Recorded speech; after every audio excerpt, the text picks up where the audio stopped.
अस्सलाम वालेकुम दोस्तों, आपका अपना भाई आज एक नई वीडियो के साथ हाजिर खिदमत है। उम्मीद करता हूं कि मेरे तमाम कबूतर परवर भाई बाखैरियत से होंगे। दोस्तों, ज़ेरे स्क्रीन नज़र आने वाले ये दो बच्चे ये लारक और चूहा चंदन के क्रॉस में हैं। बच्चे चेक करें, माशाल्लाह से बहुत ही खूबसूरत बच्चे निकले हैं। मैंने कहा कि चलो दोस्तों को शौक़ करवा दिया जाएगा। ये लारक और चूहा चंदन के क्रॉस में बच्चे हैं। ये फैंसी पिजन होते हैं दोस्तों। लारक कबूतर, चूहा चंदन आम है, उनका रेट थोड़ा सा कम होता है। जो कि लारक पिजन बहुत ख़ास पिजन होते हैं और बहुत हसास तबीयत के मालिक होते हैं। ये बहुत कम ब्रीड करते हैं।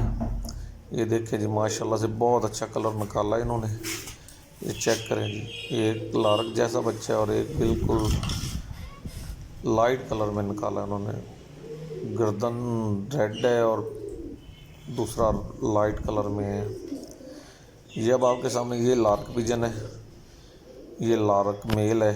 ये देखें जी, बहुत खूबसूरत, अल्लाह ताला की कुदरत चेक करें, बहुत खूबसूरत है पे। दोस्तों, वीडियो अच्छी लगी हो तो लाइक एंड शेयर कीजिएगा, चैनल को सब्सक्राइब करें, बेल आइकॉन के बटन को प्रेस करें ताकि हमारी नई आने वाली वीडियो को बआसानी देख सके। ये फीमेल है दोस्तों, ये चेक करें, ये चूहा चंदन फीमेल है। इसके क्रॉस में ये बच्चे निकले हुए, ये देखें, ये चूहा चंदन फीमेल है। चेक करें दोस्तों, ये फीमेल चूहा चंदन और ये बच्चे इनके क्रॉस में निकले हुए हैं, लारक और चूहा चंदन के क्रॉस में।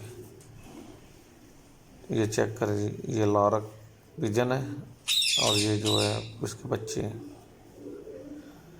दोस्तों, वीडियो एंड तक देखें ताकि आपको शौक शिकार का सही अंदाज़ा हो सके। ये चेक करें, ये लारक के, अब ये चेक करें, ये लारक अपने बच्चों को जो फीड करवा रहे हैं। ये चेक करें जी दोस्तों, ये देखें, माशाल्लाह से एक्टिव एंड हेल्दी हैं। चेक करें दोस्तों, माशाल्लाह।